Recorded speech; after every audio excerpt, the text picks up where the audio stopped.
हरे कृष्णा। आज हम सुनते हैं अक्षय तृतीया की पौराणिक कथा। अक्षय तृतीया की एक कथा के अनुसार प्राचीन काल में धर्मदास नामक वैश्य था। धर्मदास अपने परिवार के साथ एक छोटे से गांव में रहता था। वह बहुत ही गरीब था। वह हमेशा अपने परिवार के भरण पोषण के लिए चिंतित रहता था। उसके परिवार में कई सदस्य थे। धर्मदास बहुत धार्मिक प्रवृत्ति का व्यक्ति था। उसका सदाचार तथा देव एवं ब्राह्मणों के प्रति उसकी श्रद्धा अत्यधिक प्रसिद्ध थी। अक्षय तृतीया व्रत के महात्म को सुनने के पश्चात उसने अक्षय तृतीया पर्व के आने पर सुबह जल्दी उठकर गंगा में स्नान करके विधि पूर्वक देवी देवताओं की पूजा की।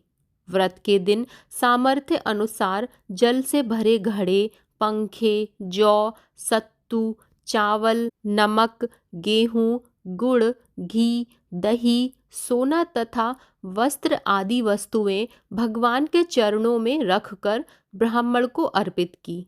यह सब दान देखकर धर्मदास के परिवार वाले तथा उसकी पत्नी ने उसे रोकने की कोशिश की।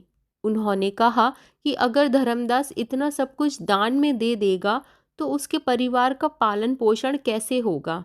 फिर भी धर्मदास अपने दान और पुण्य कर्म से विचलित नहीं हुआ और उसने ब्राह्मणों को कई प्रकार का दान दिया। उसके जीवन में जब भी अक्षय तृतीया का पावन पर्व आया, प्रत्येक बार धर्मदास ने विधि से इस दिन पूजा एवं दान आदि कर्म किए। अनेक रोगों से ग्रस्त तथा वृद्ध होने के उपरांत भी उसने उपवास करके धर्म कर्म और दान पुण्य किया। यही वैश्य दूसरे अगले जन्म में कुशावती का राजा हुए। मान्यता है कि अक्षय तृतीया के दिन किए गए दान पुण्य व पूजन के कारण वह अपने अगले जन्म में बहुत धनी एवं प्रतापी राजा बना।